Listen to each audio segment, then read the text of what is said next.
With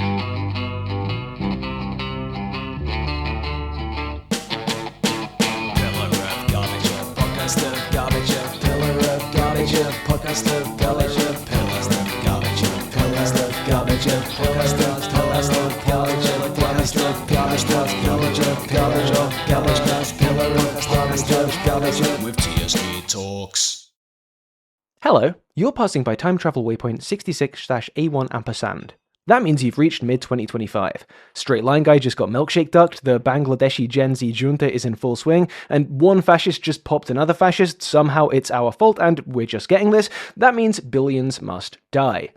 If you're trying to observe the Siberian permafrost plague of 29 or to attend the Donald Trump death jubilee, you've come too far. And if you're trying to join in with Gal Gadot's Imagine sing-along, keep an eye on the chronometer because your stop is approaching. You there, TSD, where are you headed?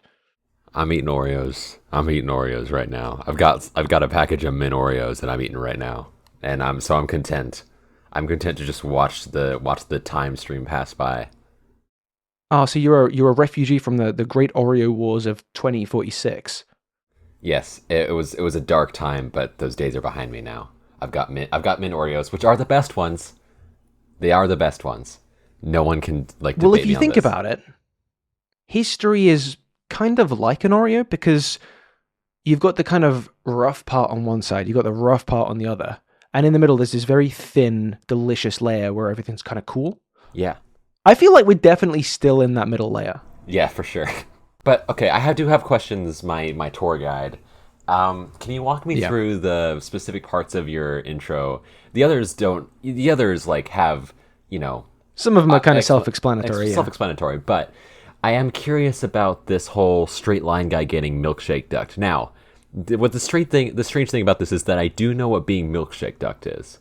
I just don't know. Yeah, which is for a lot of our listeners, that'd be the tripping up point. Yeah. No, it's but for Chronically I don't know Online, if he's made it to the. For Chronically Online folks like me, it's very easy. Yeah, we're fine. We got the lexicon down. Actually, saying that, I had to Google what face card meant earlier, so maybe you're a few steps ahead of me there.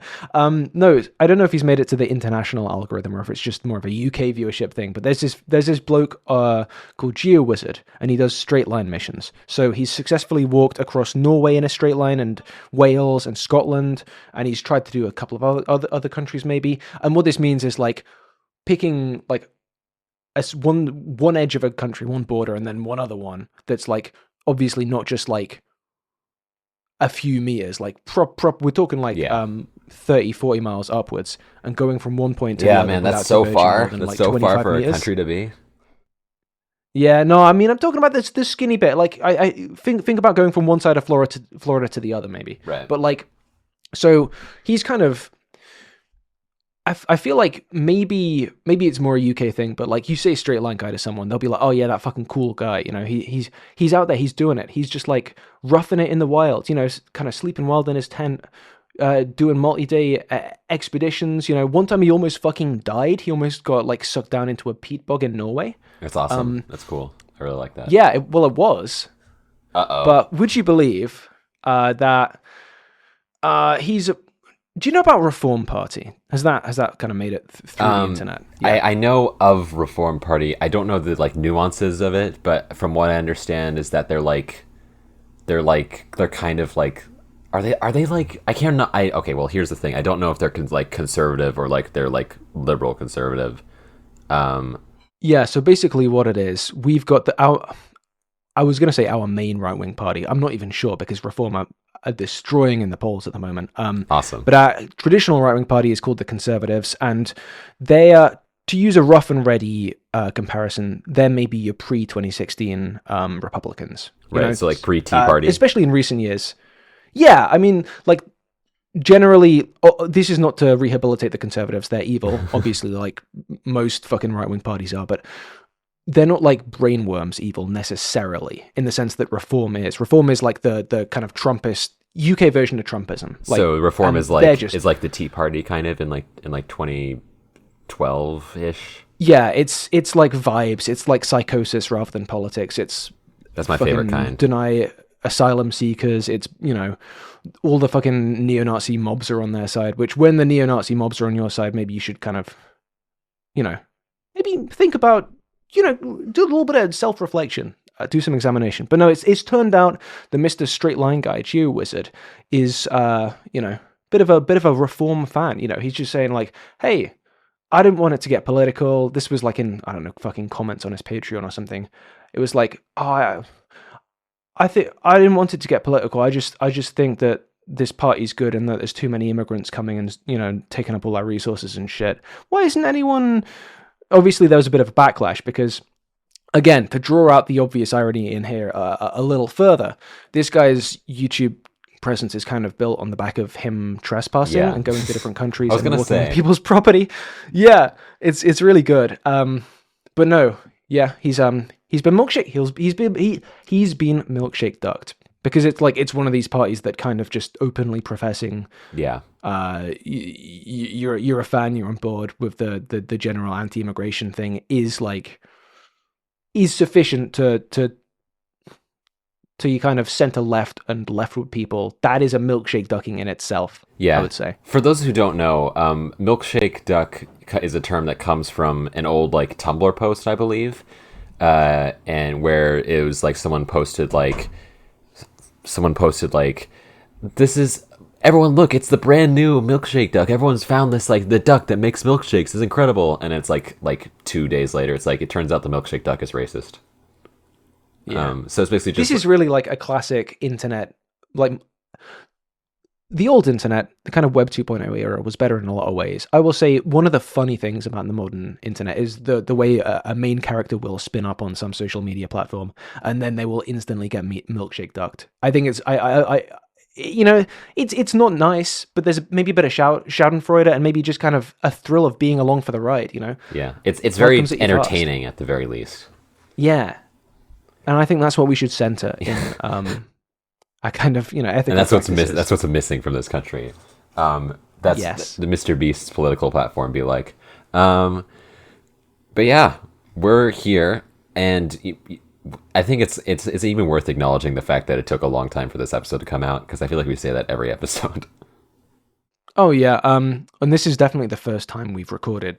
Yeah, this one, episode 20. So don't even worry about that. Episode 20 though, that's crazy. Yeah, we're out of the teens. We're in. It'll be one more episode, and then the podcast will be able to drink in America. Yo, we should do a fucking blast it out of our minds podcast to celebrate. That's true. I went to go see the Oregon Shakespeare Festival a couple weeks ago. Oh yeah, you were mentioning. Yeah, and we went. There's like this chain You're getting silly on mead. Yeah, we're getting silly on mead. But like there was some like really good alcohol there.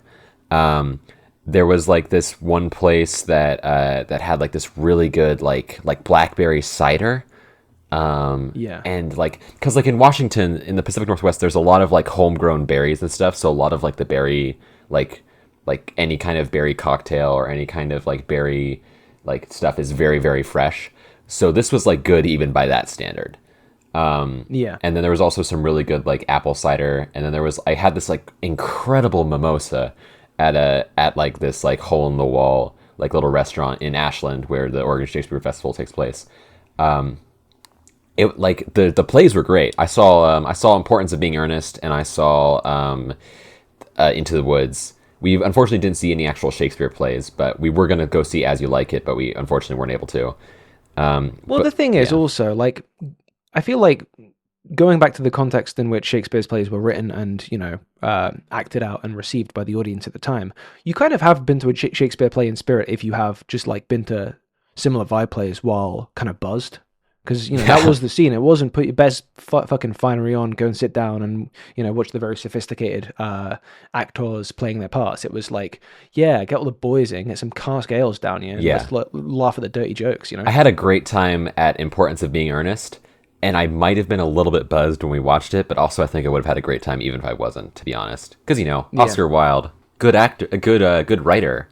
Hot take. Yeah, famously. Hot take, yeah. Oh my God. There's been a lot of like stuff that's happened in the time that we've been gone. Something in particular has happened to you, Pillar. Oh, well, a few things, yeah. Yeah. Well, it kind of soft. Yeah, so I guess this is kind of the reverse Poxovation of the week in that I'm not This is I'm my not pog-serving pog-servation. anything. Yeah, you're pog-serving me, and so's the rest of the audience. Yeah, you're the the pog-served. pog-servation is my face, and you're all doing it. Yeah, because for those of you who don't know, actually just yesterday, as of recording this, Pillar just released his video, his seminal masterpiece, YouTube Bad, and Yes. in it we get to see the beautiful visage of Garbage. I posted whole, but the hole was my mouth. The face. Sorry, I had that one written down. I wanted to use it. Jesus fucking Christ. A hung face. I soft hung face the soft launch for the face hanging a few weeks ago on a live stream with Michael Burns ex Wisecrack, and honestly the reaction there was a little bit milder than I was sort of expecting.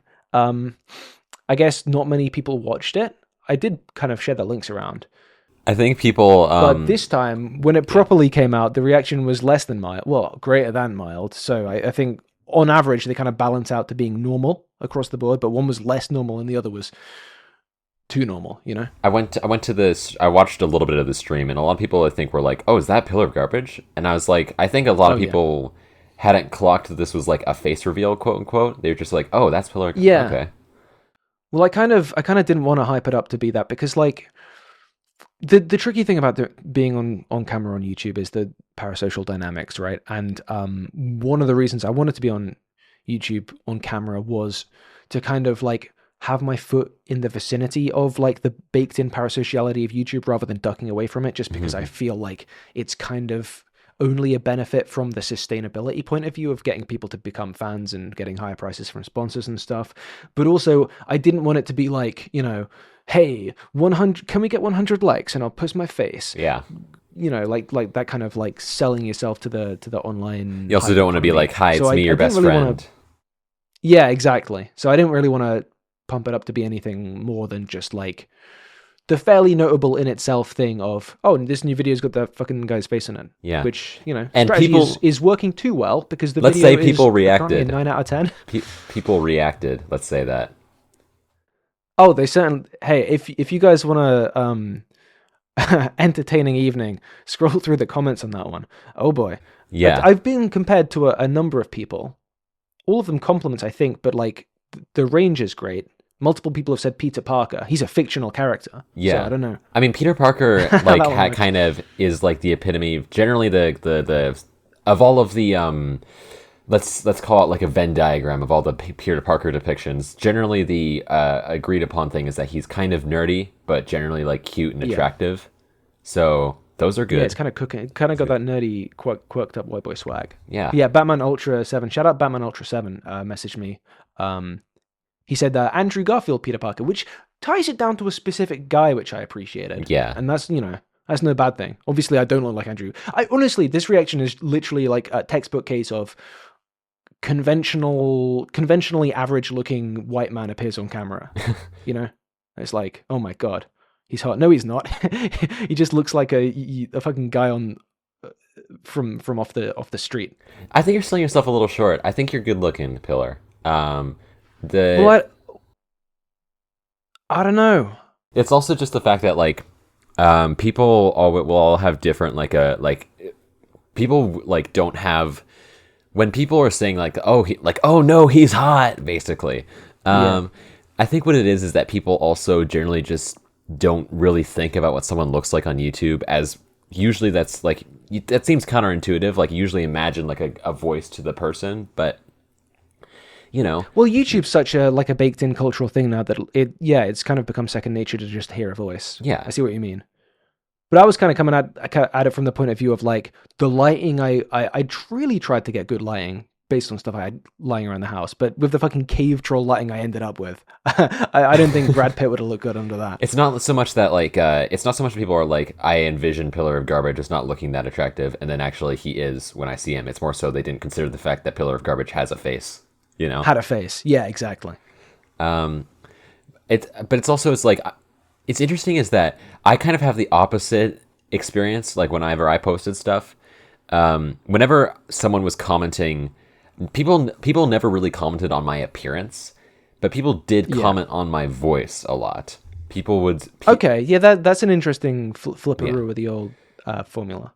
specifically people just said it sounded nice, but a couple people said it was like really that it was like an attractive thing. And if that was really weird for me because I was never considered attractive at all in like school Yeah. or anything. At least I don't think I was. I don't know. I didn't ask people.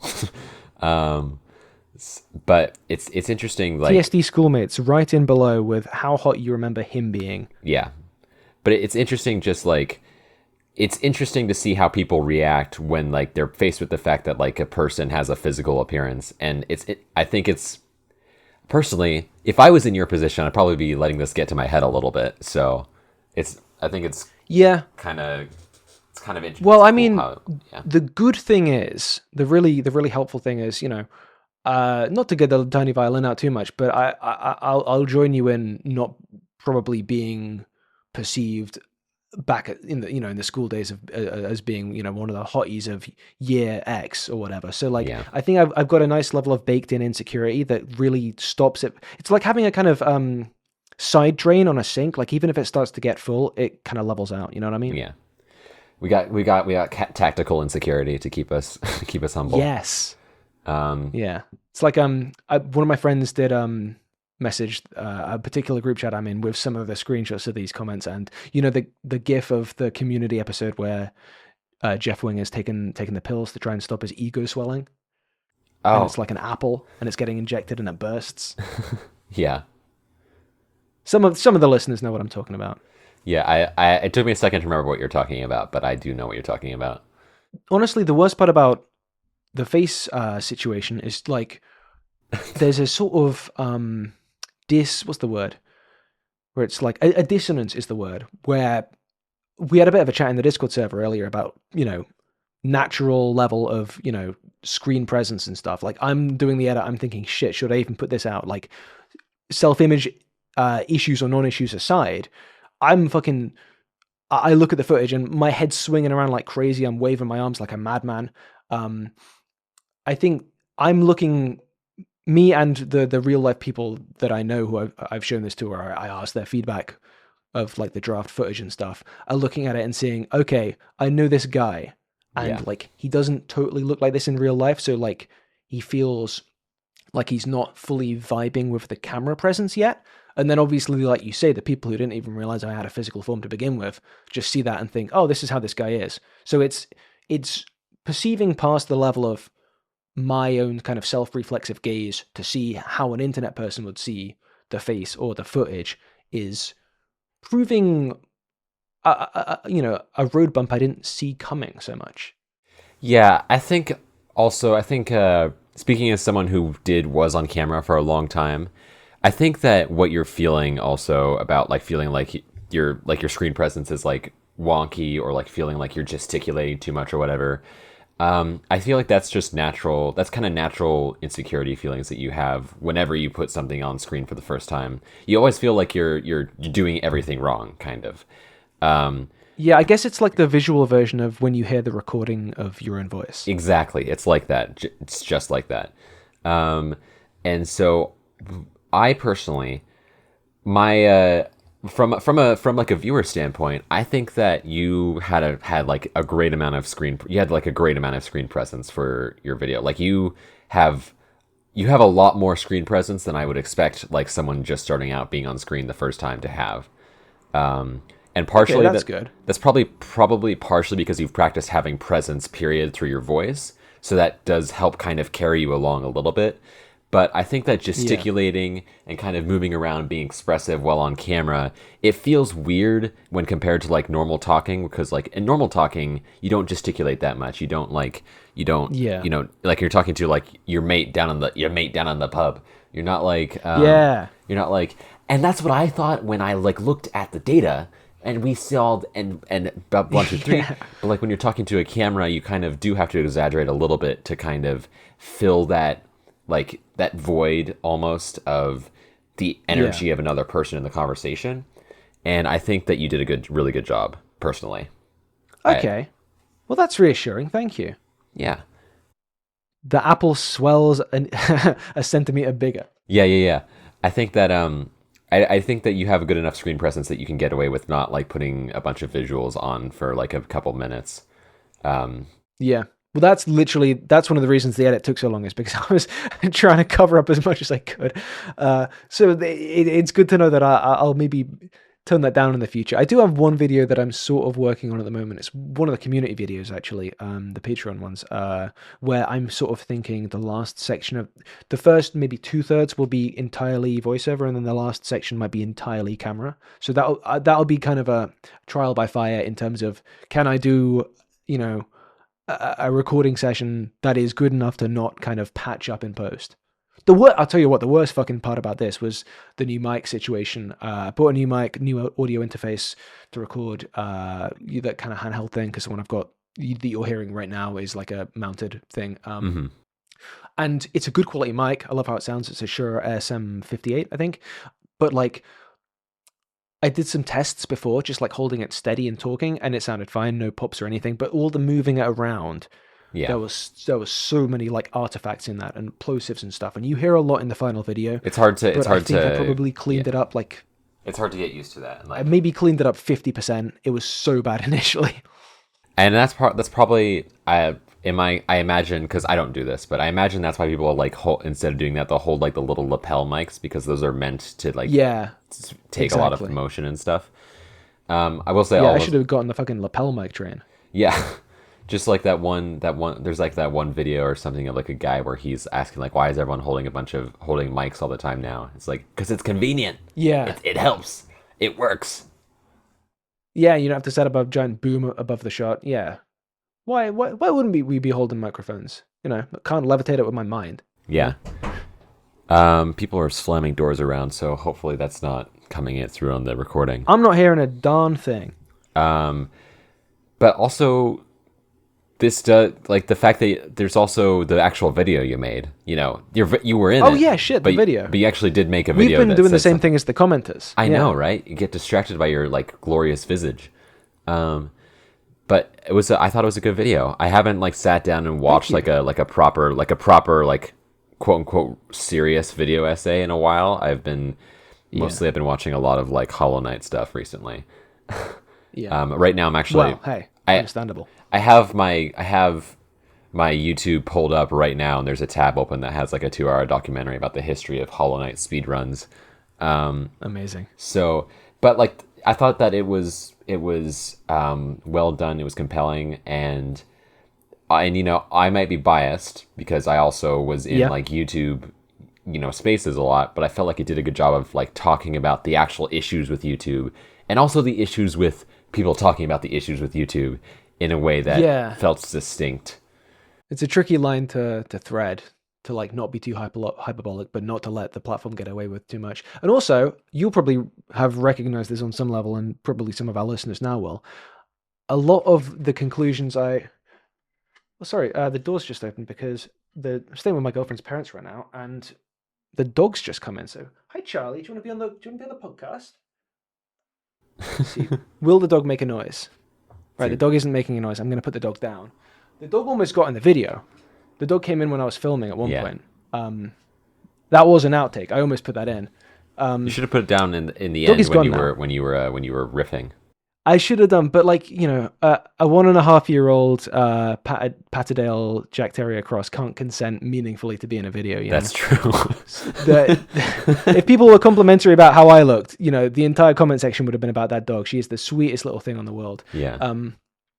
What was I saying? Oh yeah, what I was saying was a lot of the conclusions and the way I'm kind of thinking about and coming at stuff and like evidence and example points and stuff in that video came from kind of hashing out stuff on this podcast. So, I kind of brief visual reference to that near the end of the video with a little podcast screenshot cameo. I did catch that. But like that. That plus the, there was that. And there was, I also put in a screen of the stream I did with Michael Burns, which kind of got me thinking about similar things. But in a lot of ways, that video is the culmination of half-formed kind of thoughts and trains of thought I've been going on for probably at least since the start of this podcast. So it feels nice also to tie all that up in a bow. It feels very nice that the fucking views drop nonsense happened and allowed such a well-fitting wrapper for me to actually make the YouTube platform analysis video. So I'm super happy to get it off my system, and I didn't even really realize it was weighing me down.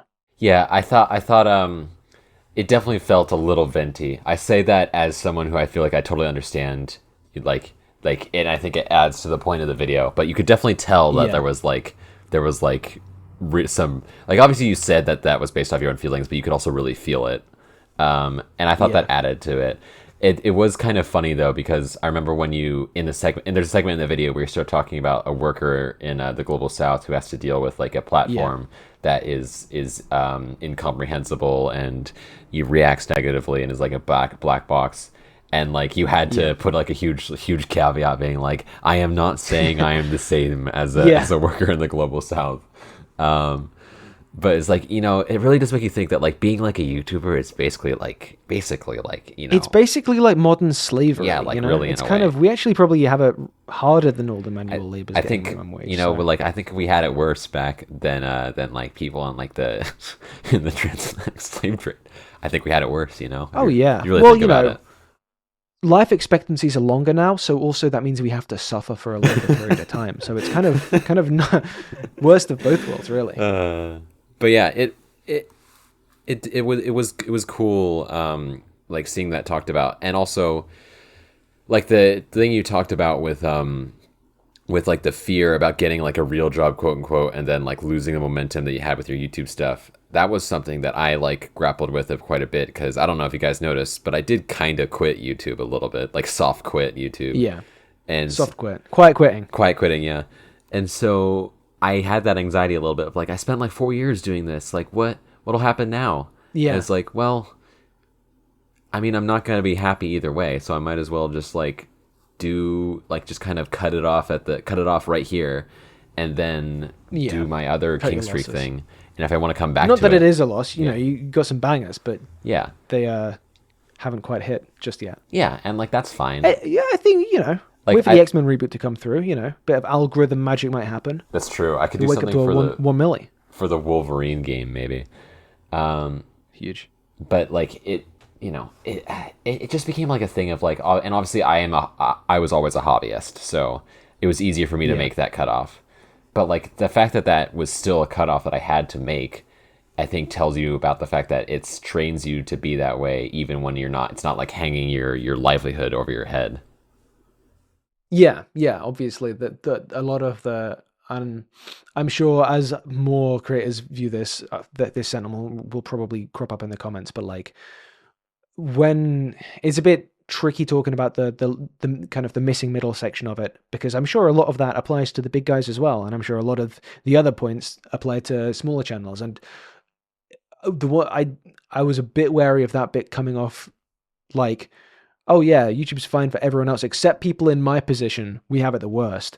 I think, but I do feel like, especially people who have done it at whatever level, watching that will be able to see, kind of with their own experience, that a lot of the things I talk about on a certain level in the video, like apply, you know, maybe on a different level, to a different intensity or whatever, to people up and down the kind of ladder of careerism, I guess. Yeah, it's like the shrinking middle class almost applies to YouTube as well. Isn't that interesting? Yeah. Who'd have thought? Who'd have thought?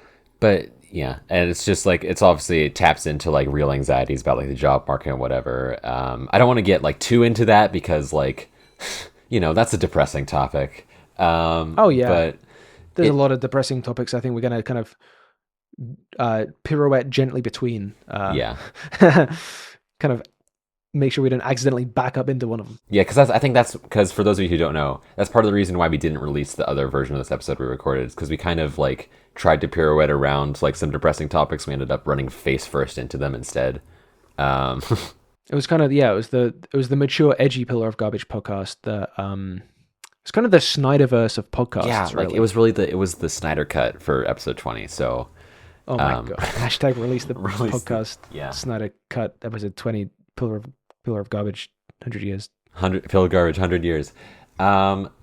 Which isn't to say like you should never like talk about serious topics or whatever, but it's like we want to like keep a balance here. Yeah, leave that for the main channel. Yeah, like that's for stuff for the main channel videos. That's for stuff for the But yeah, tying a bow on it, I think what you were saying there about it feeling like having the issues with the platform having so much in common with the rest of the world. I think that's the thing that really stings about stuff like platforms sucking more and more, and like Google getting shitified and all the AI bollocks, is that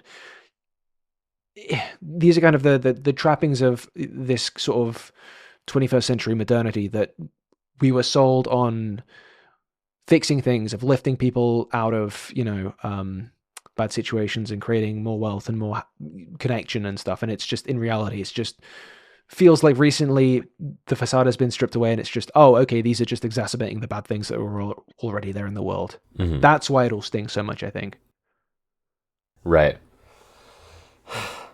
It's good to get it off your chest, if anything. Like, yeah, I think that helps more than just like, sitting with it and being like, man, this sucks. Yeah.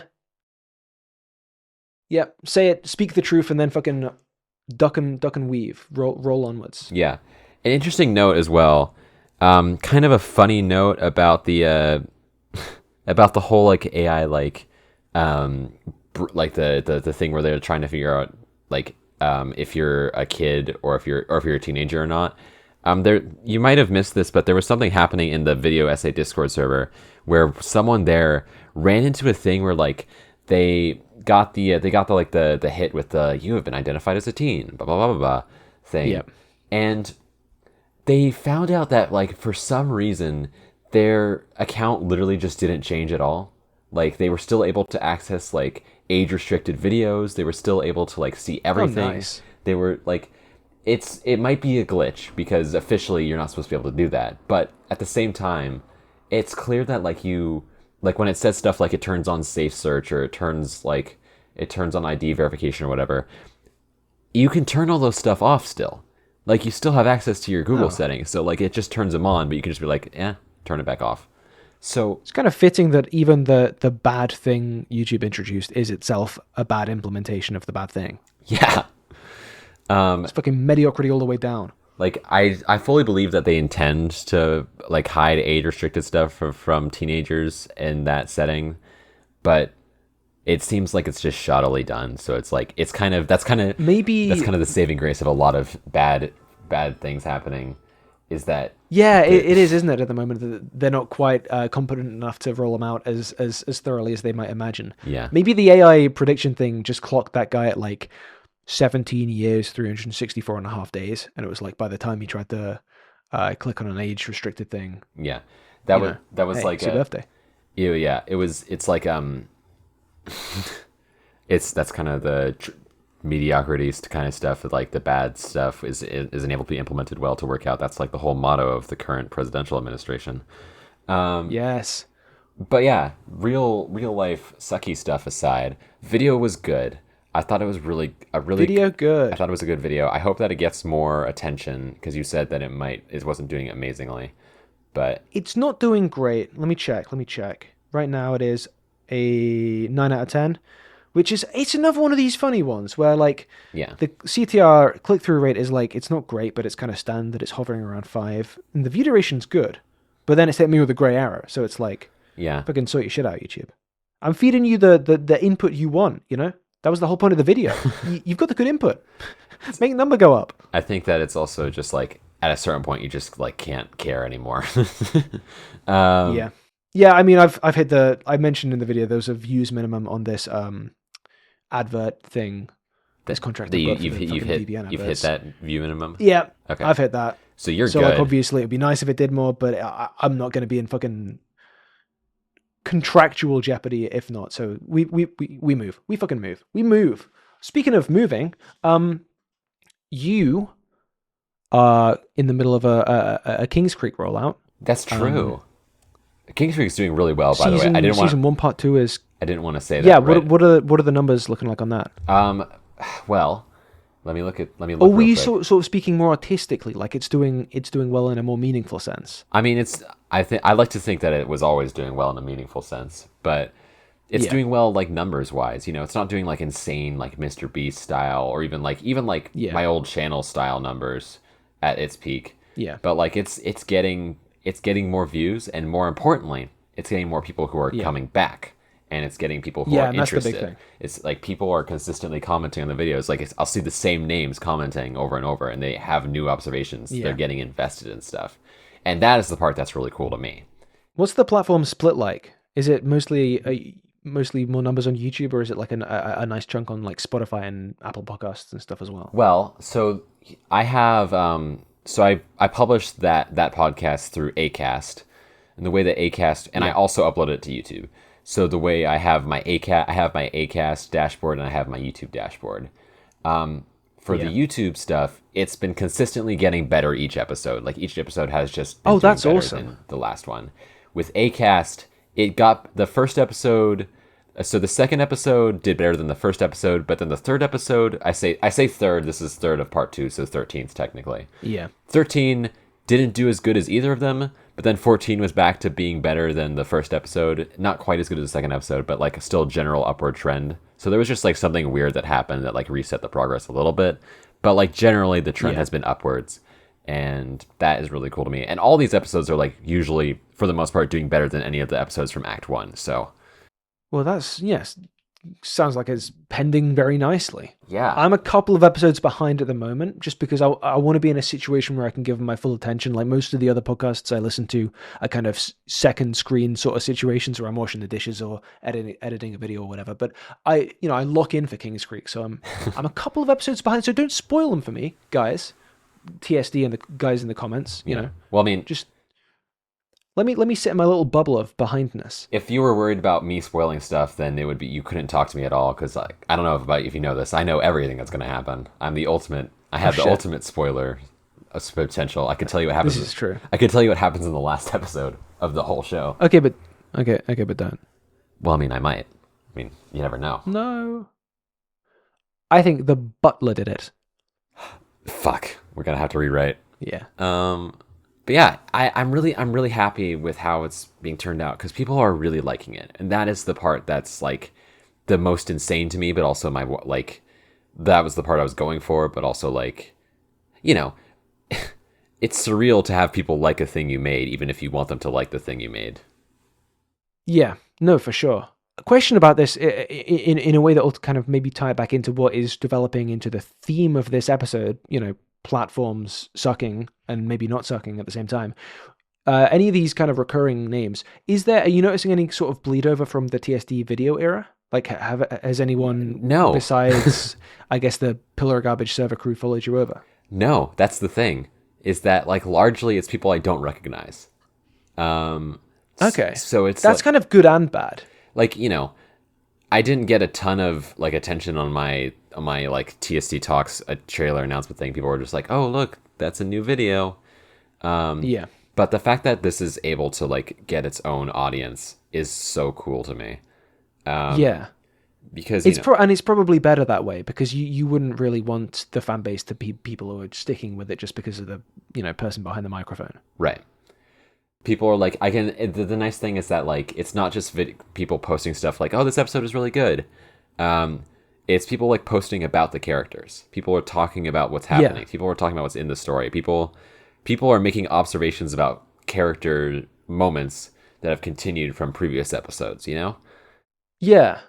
Yeah, I mean, I feel the same if I read a comment on a video, like even if it's a comment disagreeing with something in particular I say, like that's way more interesting and kind of rewarding to me as the comment reader than like just like, oh, Pillar of Garbage dropped another video. Cool, I'm gonna watch it. Like, obviously, hey guys, I like it when you say nice video also, but there's a bit more meat on the bone if you're kind of diving into, because if you're saying about something in particular, be it a video idea or be it a character, be it a plot beat in the mystery of Kingscreek, the kind of nice video or nice episode is sort of implied, and then you're going beyond that to kind of pick up something that's come out of our brains and now it's in your hands. And isn't that crazy? Isn't that bizarre? Isn't that magical? Yeah, although it is kind of interesting because it's harder for me to acknowledge that, because I've made it as a policy for my own like later future headache's sake, is that I go out of my way to not using the Kingscreek account. I go out of my way to not really acknowledge any comments that are speculating about specific things, Like if someone has like a theory and it's like, I think this might be happening, I'm not gonna heart that comment or say like thank you for watching, because I feel like if I do that, it's gonna be taken as like a tacit like approval of like this is what's happening, you know? Which and you don't want to do that if it's true, and you don't want to make people, it's just it's a minefield. Authorial I love those comments. Interaction on platform when spoilers are involved, that's a whole other minefield. Yeah, that's the thing, is that I've kind of stepped back a little bit from like interaction because of this with the audience, even though, which is driving me insane because I want to talk to people about it. I want to be like, yeah, it's so cool, isn't it so cool when I did this? Did you see when I did this? It's weird as like the creator of the work, because you can't like your presence is almost like it bends around you kind of. It's kind of why I'm not engaging with any of the thirst comments on my video. Just heart a comment that says Pillar's the hottest person alive. Just like he is. Hearting the comment that says, I like the way you talked about the platforms. Just scrolling right past the one underneath it. But there's also, I think I might have told you this already, so stop me if this sounds familiar. But there is a Kingscreek subreddit, and yes, you've mentioned. Yeah, I created the subreddit. That rocks though, because what I was trying to, but there's people that aren't you posting in it, right? Right, and that's the thing, is that people started. That's the opposite of the Pillar of Garbage subreddit. There is a Pillar of Garbage subreddit. I didn't create it, but I'm the only one that posts in it, just video links and stuff. But you've kind of got the more organic version. I am the main poster in there because I always post whenever a new episode comes out. I'll be like, "This is the new episode. It's out." But then like the comments always have like, there's always like a guy in every comment section who like comments like the episode description and like, posts like the codes and stuff that they've found in it. Which I'm not saying if there is or isn't anything. Yeah, but if a guy thinks he's found the code, he'll post that, which is I'll maybe you're overthinking it. Maybe you're imagining it. Maybe there's no fucking such thing as a code. Maybe you just maybe cryptography as a field doesn't exist except in your brain. Do you ever think about that, guy? Yeah, there's that random string of letters and numbers in the description. That's just like, I don't even know how that got there. Really, I think it's just something that we just dropped in. Copy paste bug. Yeah, but no, this is interesting to me because it's it kind of follows on from what we were talking about earlier in terms of platforms. And it is one of the reasons I asked about the YouTube video essay TSD period follow over to Kingscreek, or the lack thereof, is because especially like something like this, which is a kind of a new thing, like that you've started it on a kind of quarantine channel, and then it's an audience has amassed. It's interesting to like pull the microscope up and look at like the dynamics of kind of platform like audience capture versus like platform interoperability. Like the fact that people are following over onto a Reddit speaks very highly, I think. Maybe it's, I wonder if like there's a difference in like form stickiness between a podcast and a YouTube like video. I wonder if that's part of it, or I wonder if it's just maybe podcasts are kind of inherently more cross-platform because you maybe listen to them on a bunch of apps, whereas a YouTube video is kind of fenced off a lot more. So I think it's also because, I don't know. It's just, it feels like this is a really interesting complement to the stuff in my video and what we were talking about 10 minutes ago. I think it's because it's a narrative podcast. It's more inherently its own subject, if that makes sense. Like your video, for example. It's a good video, but it's also didn't invent. It's a good video, but it is a bundle of data on YouTube.com. And it's not the only word on the subject. So if people are looking for specifically that topic, they're not necessarily going to find your video. But if people are interested in Kingscreek the story, Kingscreek the channel is where you're going to find it. And it's just doing way better on YouTube than I ever thought it would. Because I thought it would just tank on YouTube. Because I thought that the real money would be like, oh, it's a podcast platform. It's a podcast, so the podcast platforms will do better. And it's doing great on the podcast platforms, but it's also just doing really well on YouTube. So I think that maybe that lends more credence to the idea that YouTube videos are often treated like podcasts. I don't know what that says, but... Yeah, I mean, I've had a couple of comments on this latest video of mine of people like not even realizing till halfway through that I was on camera because they just, put it on, then carried on washing up or whatever. Yeah, but it's cool. I hope that, in... 2 weeks time, I get 1 million downloads, and then I'll be the king of podcasting. Yes. And this is all to say that like we're like right now we're finished with season 1 completely.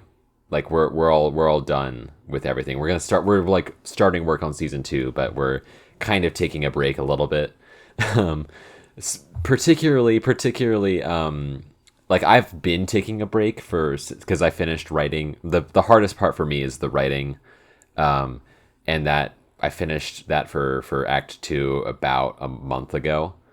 And so I've been on break from that. But James, Kai After Kai, has been working on the music for the show this whole time.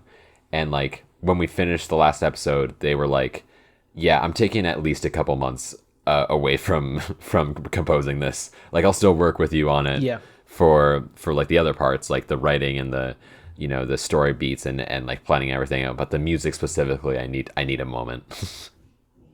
Yeah. I guess that's another taking it back to the thematic well of platform. I think that's obviously like realizing when you want to give yourself a bit of time is, I think that's probably harder today than ever, with the fact that everything is turned into data and more kind of noise on an internet that's always pushing more noise at you. Like it feels if you were kind of, say, if this was the 1800s and you were writing poems or you were doing some little illustrations or something, right? It feels like there's more of a online, everything's frictionless, and it feels like there's no feedback when you put something out there. It kind of disappears away. So I think it's good to be mindful about the way platforms, even if it is just at the hobby level, just kind of hoover everything up and make you feel like you're throwing stuff away. Because you're not, obviously you're not. And your growing audience and the fucking cross-platform pollination speaks to that. And the fact that people came back after like a 3-month long break in the middle of season 1, And that just goes to show, you can take some time off. Yeah. You do have an audience now that probably is going to stick around. That being said, we're not doing a mid-season break ever again.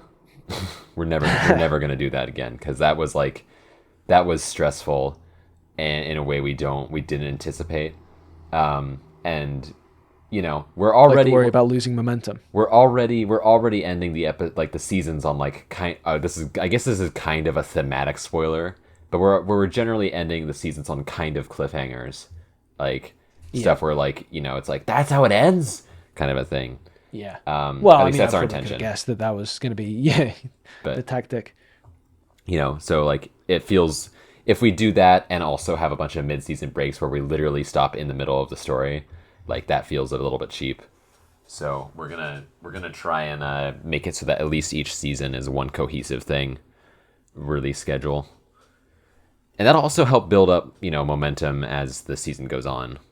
Yeah, I mean, again, it's one of the reasons it's been a minute since we did a podcast is because we had a bit of difficulty scheduling and then rescheduling, but we don't want to.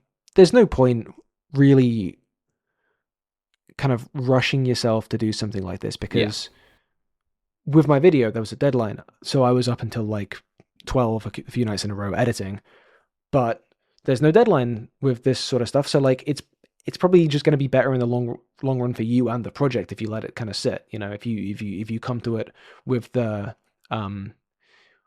mindset of not of, oh shit, I have to produce more thing, right, but let me just take care of myself and come to it when I'm feeling it, and when I'm going to be able to do it in a way that isn't going to kind of burn the candle at both ends.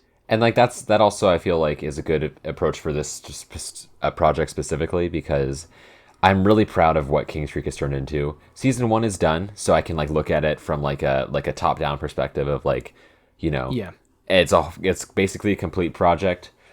I will say there are things that I wish I could have done differently, and I think that the root cause of most of those issues I had is that in the first couple months I was really kind of trying to rush to get it to happen. Yeah. If I was to go back in time and do it all over again, I probably wouldn't have released season 1 starting in April. I probably would have released more in June, or even later in the summer, just to kind of make it so that we had more time to let it cook. And also, which isn't to say I think it's bad or I'm not proud of what we came up with. I think what we came up with is really good. I'm really happy where it is right now. It's just that perfectionist in me is like, in the future, I'm going to let this cook a little bit more. Yeah, and it's obviously easier to say that in hindsight. I mean, Right. I probably am going to say the same thing about the video I just put out in like a few months' time when I've learned how to do lighting. But like, I just think in a lot of cases, you got to balance the tendencies because starting is the best way to learn and to improve. Exactly. Maybe you wouldn't get to the point where you spot the flaws if you worried so much about, perfection at minute one. And that's the balancing act. I think it's better for you to get out something like quicker and then have it there and be flawed than to just never start at all. Exactly. Yeah. But yeah, so you're in your Kingscreek era, letting the content flow, and I guess parallel to that, I'm just gonna say it. I'm just gonna fucking say it. I'm gonna come out and say it. I think the next few months, Pillar of Garbage viewers are gonna be eating good. Yeah. I've been having I guess my summer was a bit more interrupted on the personal life side of things. I was kind of moving around a bit and I wasn't able to kind of sit and settle in and just kind of crank stuff out. I think I more or less will be able to for a while. Your favorite podcaster died and it was like really a blow to your work ethic. Yeah. That was fucked up. But yeah, that is... Was he a podcaster? Are we thinking about the same guy? Yeah, he was a podcaster. Oh shit. He did a lot of podcasts. He had a podcast with Gavin Newsom. Did you know about that? Oh, I didn't know about that. No. Yeah. Yeah, I mean, obviously that's the one I blanked on it, but for a second there. But that obviously the main inspiration for the Pillar of Garbage podcast. Yeah. The shout out those guys one time. Yeah. We're not heroes. We respect him so much. We're not even going to say his name. Exactly. That's the mark of true respect. Also, I don't want to get fired from my job. No, please don't fire me. Of course not. Don't fire TSD. He's just a little guy. He's just you wouldn't fire a little guy like TSD. Yeah. All this to say though, fucking keep your eyes. Don't touch that motherfucking dial because let me just drop this one right here. I have written the longest video script ever. That's ready to shoot once I figure out how to light something properly. We're gonna be talking about AI bad for about over an hour and a half, and that's gonna come a few weeks ahead of part 2 of a video where we're gonna carry on talking about AI bad. So get excited for that one, guys. In case any of you guys thought AI was good, Yeah. You'll be properly disabused of that notion. Yeah. Speaking of letting things cook, though, what if you created something that you let cook for 7 years before you finally released it? Wouldn't that be crazy, Pillar? I feel like this is like a reference to something, and I'm kind of... This is a little segue. Kind of drawing a blank. A little segue I'm trying to do. A little... Okay. Well, hey, put the segue blindfold on me and drag me away. I want to see where I end up. Let's say that you created like a project back in, say, I don't know, 2017, that you started working on in like 2014, 2015. Oh shit! I know where we're going. And you had to. I know where we're going. And you wanted to release, and you wanted to work on it more, but because of money constraints, you had to release it in its state and then finish it after the fact. And in the process, that unfinished project that you're working on became one of the most critically acclaimed of its, kind. What would you do if you now you have a whole bunch of money? I would probably make sure I released it in a fashion which crashed whatever platform it was releasing through for everyone, not even just the people trying to get the thing. Yeah, I think that's probably the best way to go about it.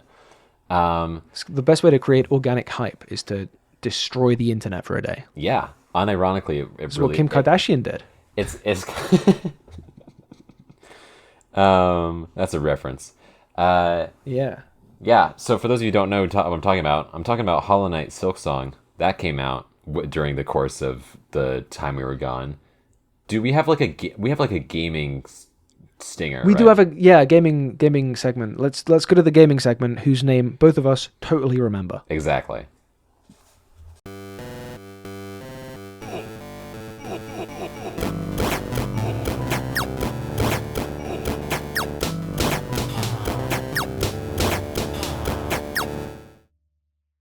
That's such a good stinger. Oh fuck! It's the PoGcast Arcade.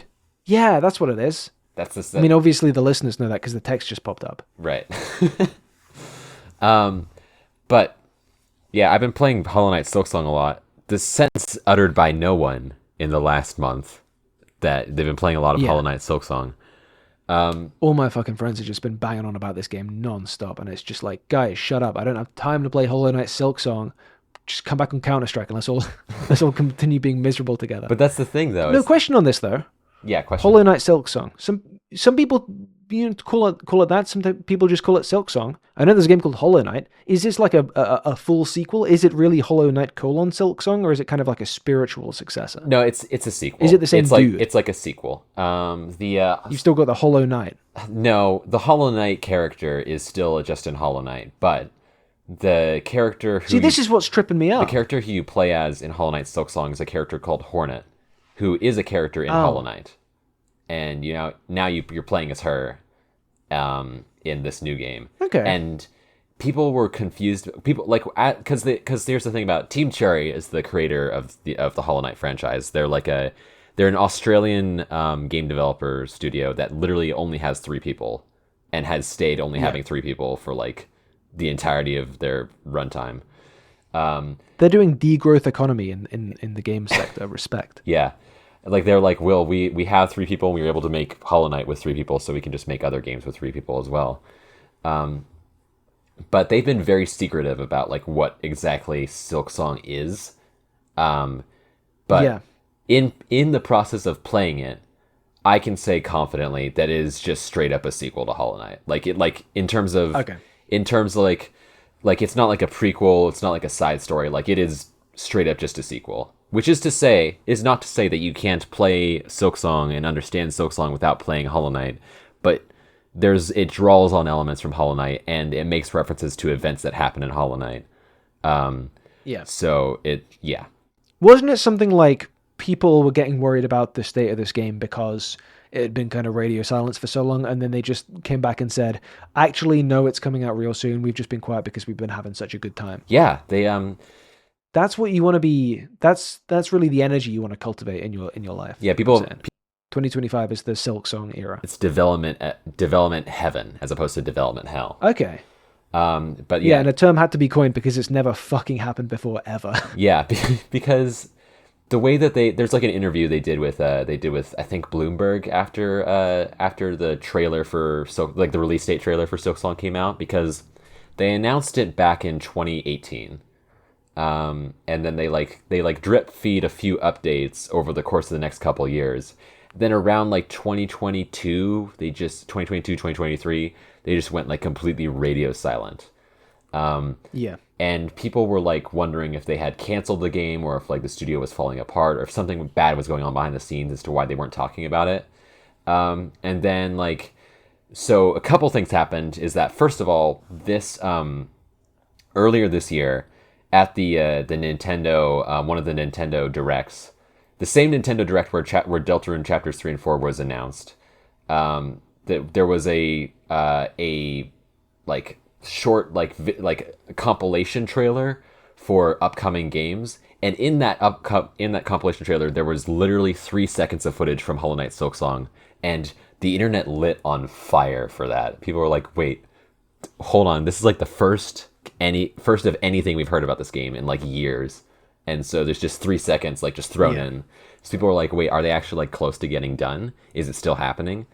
And then there was slow drip feeding of more information, and people, there were these hints and rumors, and people started speculating until eventually Team Cherry said that that there's going to be an announcement at Gamescom. Team Cherry had a panel at Gamescom where you could play a demo of Silksong, which people will have known about the demo for a long time, but the fact that it was there is interesting. And then at Gamescom they said, okay, we're going to make an announcement in 2 days on our YouTube channel. Huge. And so they were really... You got to announce the announcement. They were really dragging this out at this point, because you could tell they were having fun dragging this out a little bit. So they made a YouTube premiere for the releasement trailer, but they didn't say what it was. They just said Hollow Knight Silksong announcement. That's what the video was originally called. And so people were joking okay, they're going to announce it they canceled the game or whatever. But then they released it, and it was a trailer that had a release date that people were like, okay, so there's a release date trailer. surely it'll come out in like, you know, this Christmas or something. Next like, year or you know, some shit, but yeah. no, they said it immediately. It's like, oh no, it's coming out in 2 weeks from now, like exactly to the day, 2 weeks from now.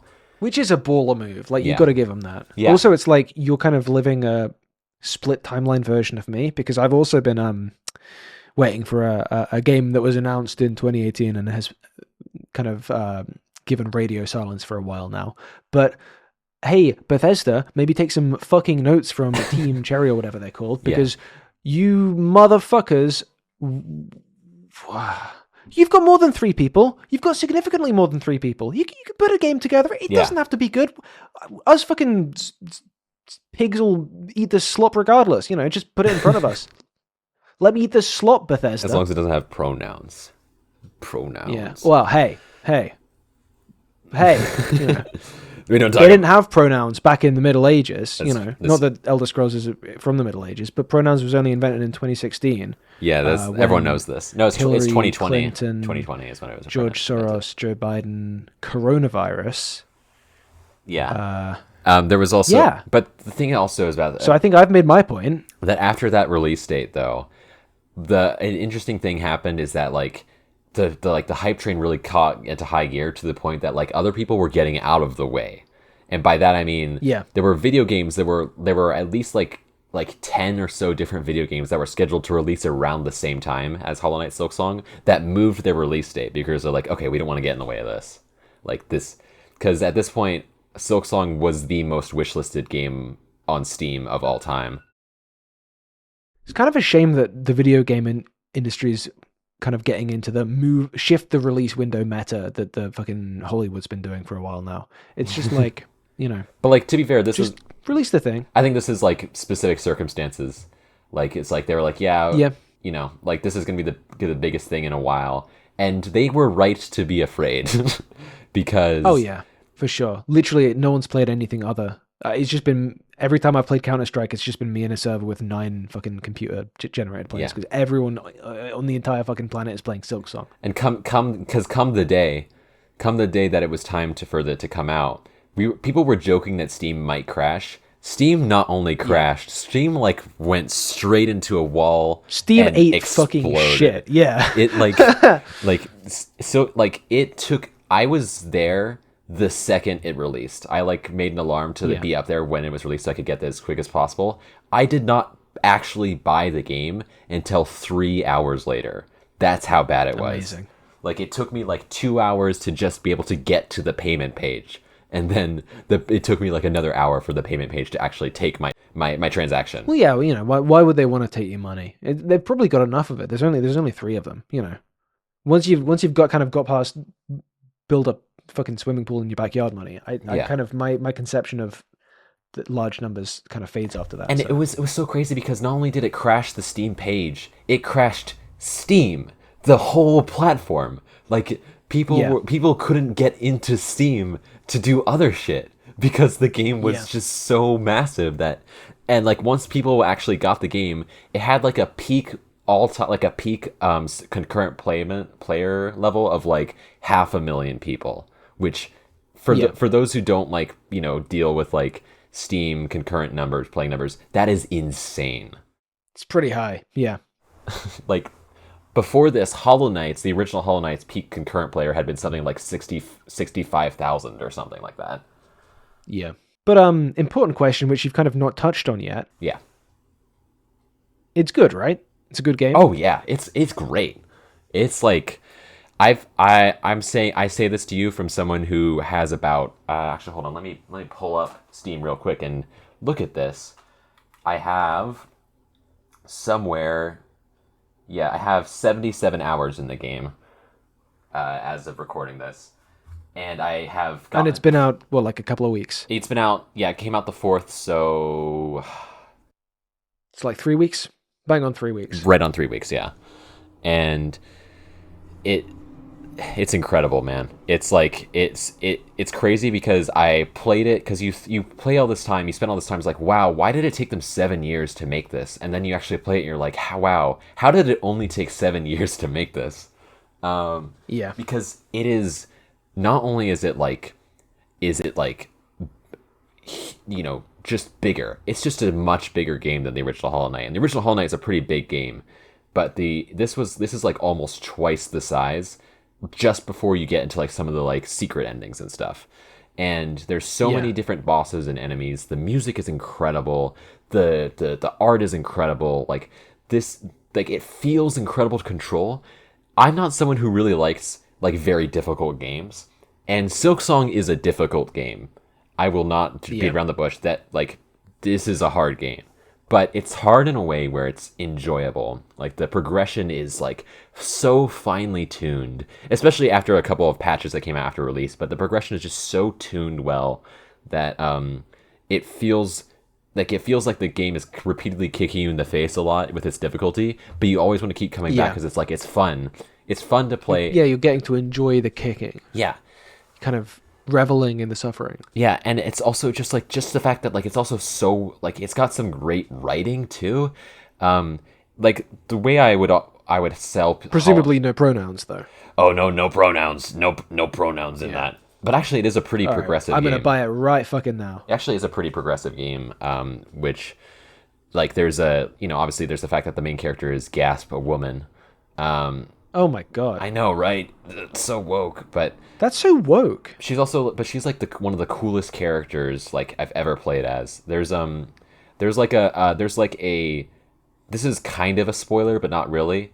It's alright, I'll forget about it by the time I get around to playing it. There's a specific encounter that can happen where you become like you get captured by an enemy and they'll take you back to their base and you lose everything. Like you lose not only do you lose like all of the upgrades and stuff that you got, but you lose like your base weapon, you lose the ability to like use your cloak at all. Like your character's been stripped down to like the bare bones. And Hornet has to fight her way through this boss and get her stuff back. And in so doing, she proves that she is just as badass without any of that shit. And there's like a particular moment where I like actually like gasped a little because I was like, oh my god, that's so cool. And the way I would sell the original Hollow Knight to people is the story of Hollow Knight to people is that it's basically Dark Souls but with bugs, is like what the lore is. Or people who are not familiar with Dark Souls, I'd say it's like the Lord of the Rings but with bugs.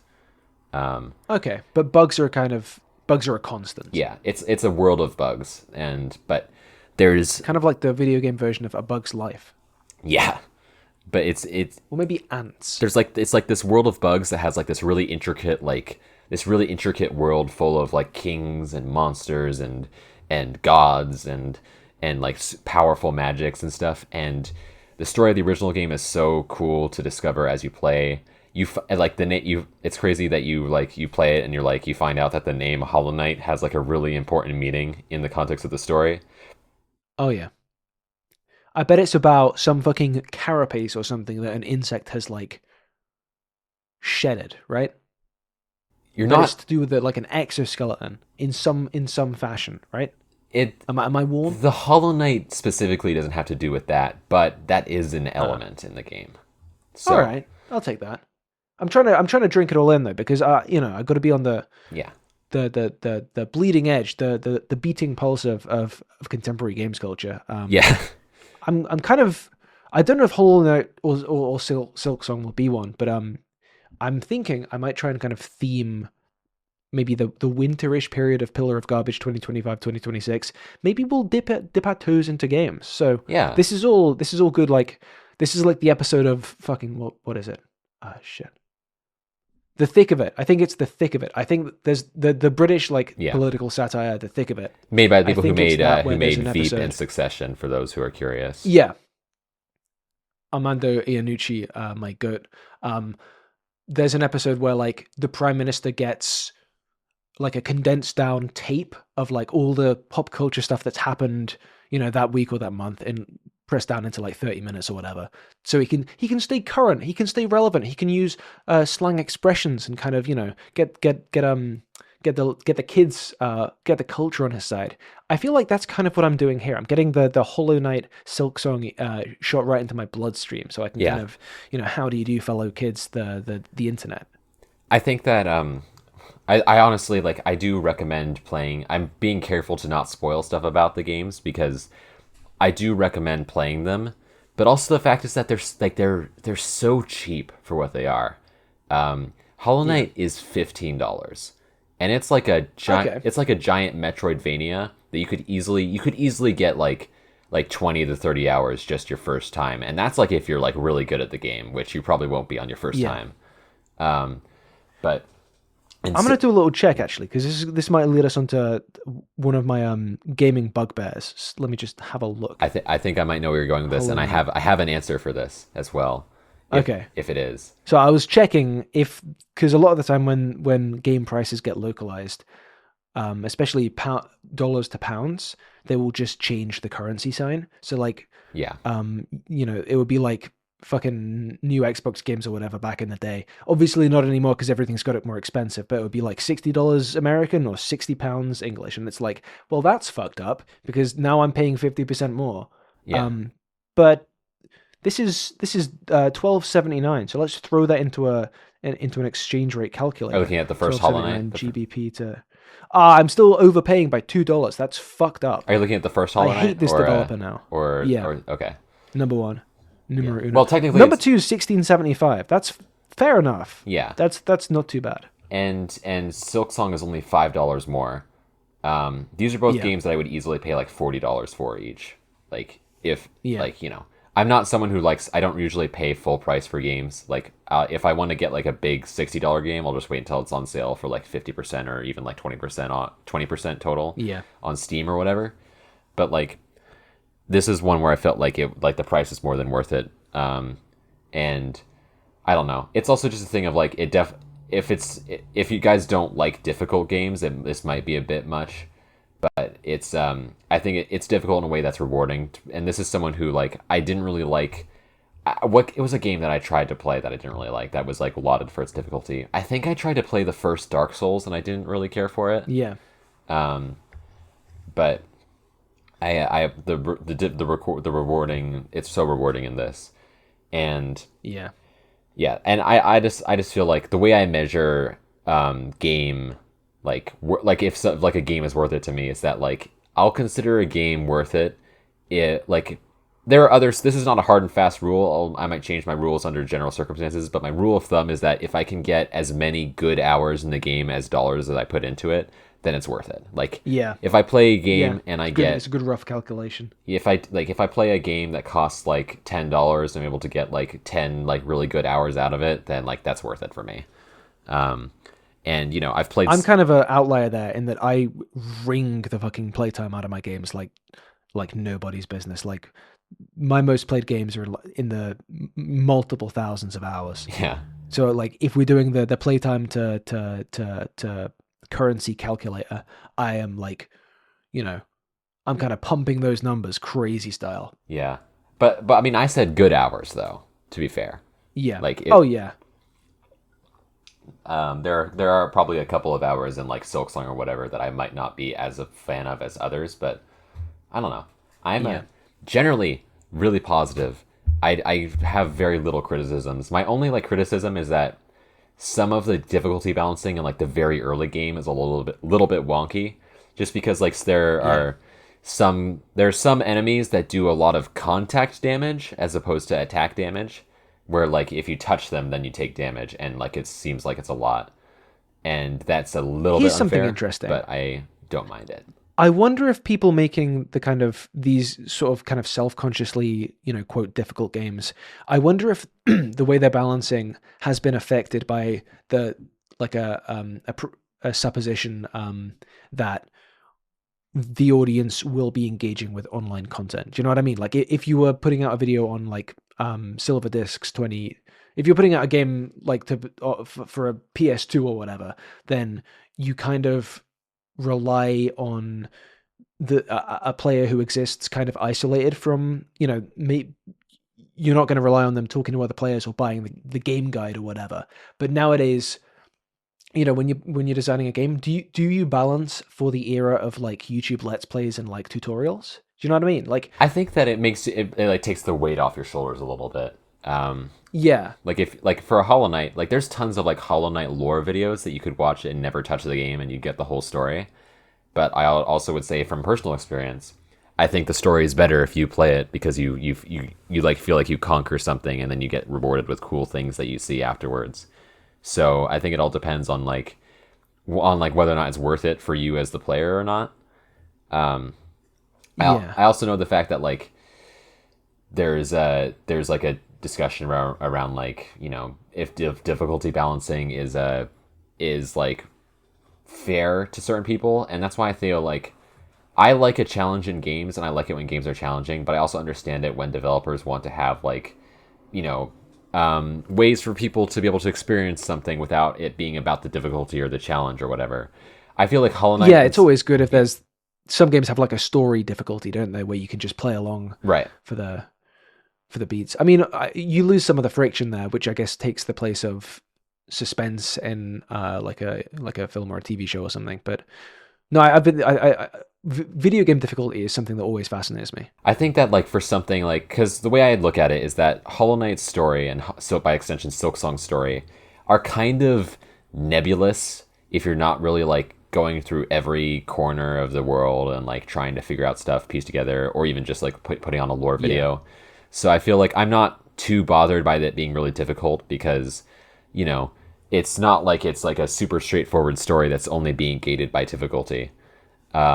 Yeah, you're there for the button mashing, really. Yeah, I'm there for like the play style. I think the lore is fascinating. I really like the story, but it's not why I'm there.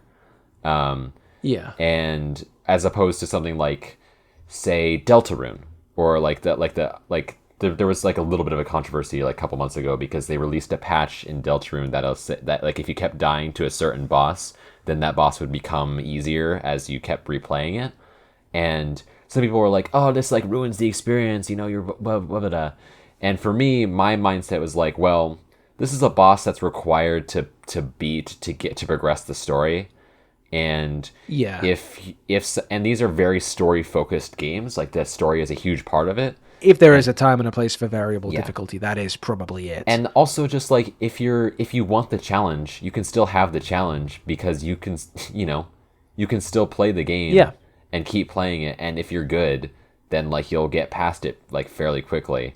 It's not like, you know, it's not like this character is not one of the secret super bosses that's there to be difficult and be a challenge. It's just there to like, yeah, those are over there to the left, you know. Yeah, it's help yourself. It's if anything, it's more like a tutorial for a later boss.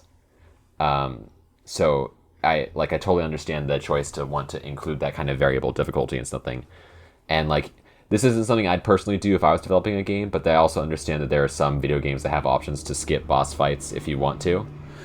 And I get that fully for a story campaign as well, you know? Yeah. No, this is good. This is good chat. I'm kind of kicking around the idea of picking up an old script I started a while ago, which is about game difficulty. I might give that a whirl over the summer. So it's good to get those neurons firing. There's a lot of discussion about it right now because of Silksong. So if you we're in a golden age for game difficulty discourse. Yeah, I'll probably look some of that up. I've got a good angle though. I think I can do kind of what I did with the reality TV video I did a few months ago, where it's about game difficulty, but like in the end, it's actually just about capitalism. You know, spoiler alert. I mean, that's always where it ends up, right? Yeah. I would say that I feel like the debate around Silksong's difficulty specifically is kind of annoying, but it's always kind of annoying in the first couple weeks after a release date. I think it'll get a lot better as time passes and people are able to like grapple with what the game is rather than what it was expected to be, kind of a thing. And also, online discourse kind of has an inherent annoyingness to it that, you know, shout out all our listeners who are very online, and so are we. But I was revisiting an old episode of Behind the Bastards for a research for an upcoming video. And the host there, Robert Evans, made a fantastic point that I think bears repeating, which is like, before the internet, you know, you would have a discussion and then that discussion would end, right? But like on a website, it's always there and it's always in someone new's face, and then it doesn't go away, so people keep talking about the same things, you know what I mean? It's a constant revolving door. Yeah, it's like a constant revolving door that like stays put and stays at the center because it's, you know, the web page is still there, you know? I think maybe if we kind of bear that in mind when we talk about all sorts of discourses, be them, you know, political things, be that video game discourse things, or even stuff about movies and TVs, and hey, who knows, even comic book related properties. Yeah. And Maybe we'd all be kind of healthier for it. I think that this debate is interesting specifically, though. I agree with what you're saying, but I also just because a lot of the difficulty is, like, there is reasonable concern about difficulty in games. What I'm about to say is not to say, like, that anyone who complains about difficulty in Silksong or even games in general is, like, coming at it from a bad place. Yeah. But I do think there is a certain subsect of specifically Hollow Knight fans who come at it with, like, I beat, like, Hollow Knight's completely hitless, like, 100 times, and also I did the boss rush mode completely hitless, like, with my left finger, but I'm having trouble getting past the early enemies of Silksong because I'm not used to controls. This is the worst game of all time. It's like, come on, dude. You perfected another game. You perfected, like, another game, and now you can do it with your backhand, with your eyes closed. But this is a different game with different control schemes. It's gonna be different, People sometimes seem to think that, like, people will mistake being good at one thing for, like, being good at the entire genre or form of the thing that sits within. It's like, it's because the problems that they're describing are the exact same problems people who are not, perfect Godmaster gamers at Hollow Knight are having. It's like, it's just because it's a different system and you're getting used to the new system. And I say this, of course, knowing that this is a very, very small minority of people. Like, this is not, I just think it's funny. It's a funny thing to mention. I know. I just also think both sides of the, I'm going to be a bit of a centrist here, and I think that both sides of the debate are kind of annoying, and say that. Well, here's the thing. Say that, like, I think the people are being a bit loud on both sides, so it's probably the middle that's correct. That's Use true. your brain. That's what happens in every averages. Every context. That's always true. Exactly. Mode, median, mean. The people who are like Pariti principle. This is too difficult and should be altered to be easier. I think the developers should make the game for me specifically. Yeah, people are saying this is too difficult, and there are people on the other side who are saying, you just need to get good.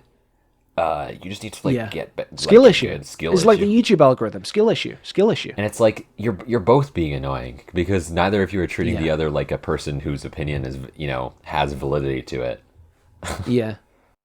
Well, it's because it's on the internet. That's true, it's not people on the internet. They're all robots. Dead internet theory. Skill issue. Dead internet theory. The fact that this is the biggest issue that I and others have with this game is that some of the people in the community are annoying about it is, I think, a testament to the fact that the game itself is really, really good. Yeah, it's a good problem to have. It's a good worst problem to have anyway. Exactly. And it's also this might be I don't know how controversial this is because I've purposefully stayed away from discussions of the game because I don't know if you guys, because despite having 70 hours in the game, I've not finished it yet technically, so I'm still trying to avoid spoilers. But the oh my god, I just lost what I was saying in the middle of me saying it. Holy shit. Nice. I lost the end of my sentence right as I was about to say it. You got that TikTok Gen Z brain rot attention span debuff.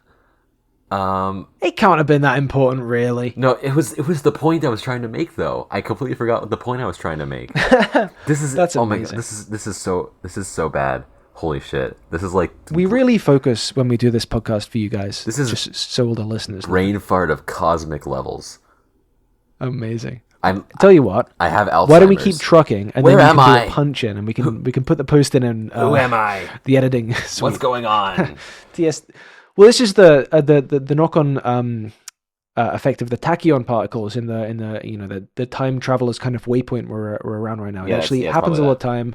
What we're gonna do is we're gonna time travel back to now once we've remembered it, and bada bing, bada boom, bish bash bosh type shit. Where did I start? Like, I'm trying to walk through difficulty, trying to avoid discussions online, because I haven't finished it.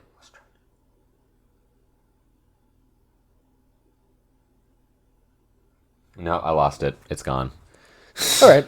Well, if you think about it before this gets published, we can get the intern who does the editing to zap it in there.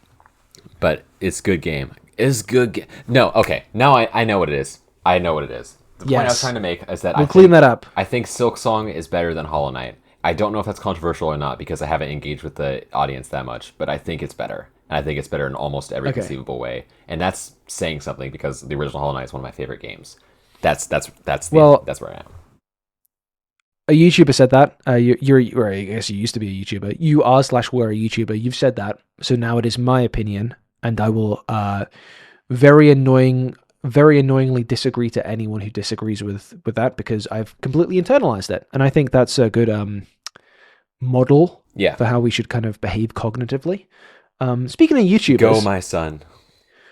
Do you want to help me do a little bit of housekeeping? Do you want to help me? You want to kind of bat back and forth a couple of ideas for stretch goals I'm trying to work. Oh yeah, sure. I'd like to do that. Is this still gaming section, or are we just like doing this own thing? Oh, we're probably done with that now. Well, whatever. If we don't have we can just have like an unnamed middle segment. This is unnamed middle segment. Okay. Shit. Hold on. Let me do a live stinger. Oh. Fucking. Hold up. Shit. Unnamed middle segment. Right. Excellent. That was great. Putting the flavor in there for the listeners. So I'm thinking of ways to get more people to become Pillar of Garbage pay pigs, and I think the stretch goals thing is a fun idea. As a really highly kind of concentrated, the people listening to this now are kind of the Pillar of Garbage listeners from Concentrate. You know, it's like the real cream of the crop, the extract, kind of the pulpy, compacted version of the audience. So that naturally means their opinions are worth like 500 times as many as the normal guy. So, you know, hey, chuck a comment down below, even if you're not a Patreon supporter, even if you think I don't deserve to eat food and I should die in a gutter. Let me know what you think, right? Because it's helpful. One thing I've been thinking about now that my face is out there, should I try live streaming? Do you think I should try that, TSD? Would you enjoy watching that? I think I'd enjoy it even if you didn't have your face out there. But if you do like live streaming, like even if you do like Patreon live streams where you just like chat with people for a little bit, I think that could be fun. I think that would be the way to dip my toe. You know, that's the soft entry. That's the soft launch. And if you're doing if you're gonna be doing like more gaming style videos, doing these live streams could be good ways to get footage for those videos. Oh shit! That's such a good idea. Yeah, and you could like be playing. You could like on my Patreon, I'm playing fucking Balatro. Because I want to make a video about I'm going to write this down. About how Balatro. You've cracked this wide open. So, and then you could be like, so this doubles as like me getting, footage for my video, or just playing a game for fun. And also, I have my Patreon people to watch this, and they get to see my thrilling commentary. And this is why we collaborate. This is why we bounce the ideas back and forth, because a fragment of an idea, drifts away into a new meadow, and oh, look at that, the soil is so fertile over here. It's bloomed already. That's amazing. That's that one sorted. Patreon live streams, maybe, probably not wider ones. That's the way to make it interesting. Because I was thinking what some people do is like they do like edit streams, don't they? If they're like making stuff and they'll stream that. But then I think we were talking about this in the video essay Discord a while ago, and someone said, if you're making a video and streaming at the same time, I can't see how you make either part of that like as good as it should be. And that's kind of where I ended with that train of thought. Have you ever watched any streams like that? I was gonna say I've never watched a stream like that in my life because it just doesn't seem interesting. Like no shade to people who do it, because I'm sure they watching do. paint dry. I'm sure they do a good job of it, but to me personally, like video editing is one of the most boring experiences. One of the most boring experiences of the job, and that's from someone who's actively doing it. So I can't even imagine just watching someone doing it. Well, that's that one sorted then. And you could also just do chill chatting streams if people come in and want to just chat for a little bit. But I think that if you have a goal, if you're I need to get I should get a for hot this game. tub. Yeah, you should get a hot tub. Yeah. If you want to get, but if I want to do a video about this game and I need footage for it, so conveniently I can live stream that on Patreon or on my YouTube members or whatever, and I'll have that footage. That is absolutely a huge step forward. Yeah. And just make sure you crop it in a way really so good. that like if you crop the footage later, you don't have your face in it, or you can have your face in it if you want. No, that's amazing. Oh, okay, safe. So we're making progress. Another thing I thought was like, I might do one where it's if we hit this whatever number, then I commit to making the longest video I've ever made. Is that the Seinfeld I think one? that would. I don't know if I should like kind of nail in a specific video or just say that like, within the 2 to 4 month period after we hit this number, something will drop on the channel and it will be really fucking long. Yeah, I'm thinking about Maybe it's the Skibbity toilet video, maybe it's the Seinfeld video, maybe it's the I don't know. I think you should still try to make that Skibbity toilet video, even though that meme has been dead and buried now for like a couple months at least. Well, the trailers come out, I think. That was fake. For the movie. That was fake. It was fake. It was AI generated. I'm trying to figure out if it being fake is good or bad for like the relevance of something. I mean, like it's this. a while Probably ago. good. It was a while ago, so I think like any relevance has passed by already. Yeah.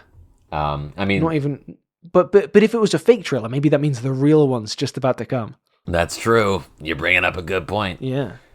Yeah. It was just really funny though, because when that trailer came out, like Michael Bay released a video where he was just like, "I did not release that trailer. It is not real. It is not. That is not Skibbity Toilet, the video I'm working on," which is just way more funny as an actual like promotional thing. That's rich.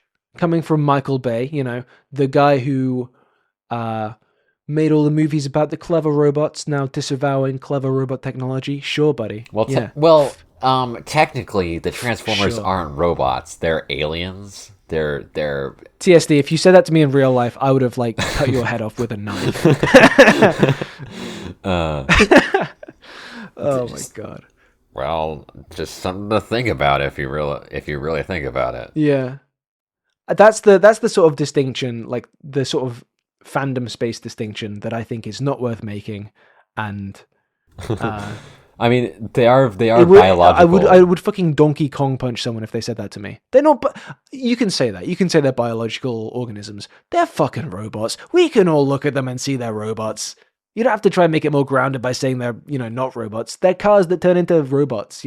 But like they have like an alien. Have I really pissed off like a small section of this podcast's listenership? Do you think? If my little brother who's like obsessed with Transformers heard you say that, I think he would cut your head off with a knife.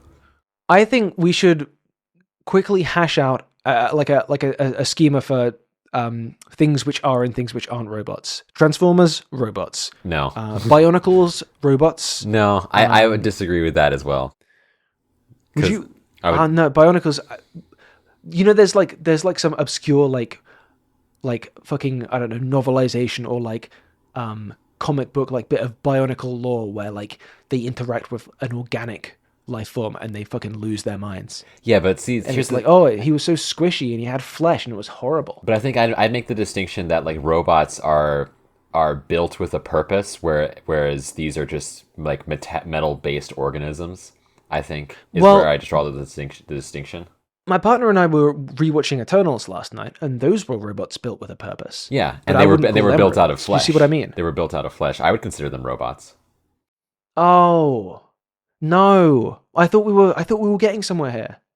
You've got your robot detection module installed backwards, TSD bot. But I think it kind of. Hold on, shit. Sorry, I didn't mean to cut you off. This is the perfect segue. Oh, is it? Yeah. Oh, you're right. Oh. Yeah. All right, we're going into literature. We're going into literature segment. We're going into the literature. Let's fucking go. Let's fucking go. Book, book, book, book, book, book, book, book, book, book, book, book, book, book, book, book. So, creatures built to be robots. I think that I think Frankenstein's monster. I've been reading Frankenstein recently. Yeah, that's what prompted this. But your logic would have Frankenstein's monster as a robot because he's kind of like an Eternal. I think that that you could make the argument that Frankenstein's monster is a robot. I think you should shut the fuck up. I think you could also make the argument that the dinosaurs in Jurassic Park are robots based on that logic. TSD. I'm taking this to its if logical we were in a extreme physical now. space and you were saying this stuff to me, or if anyone was, I would turn to you and I would make. Do you know the kind of high-pitched squeal that Lemon Grab makes in Adventure Time? Unacceptable. That would be my response. Yeah, for sure. I would like. No, I'm full on doing devil's advocate here now. I'm fully diving into the whole like water isn't wet mindset.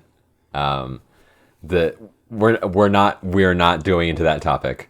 We're not going to go down that topic. That's a whole other rabbit hole.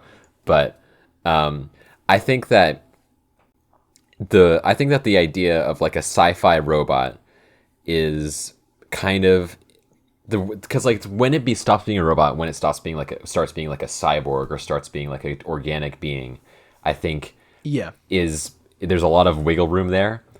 I would say there is wiggle room. I'll give you that. I would say that that the Transformers in that logic would not be robots, even though they're referred to as robots by people. And I think that that's because they are creatures that evolved and to be like that.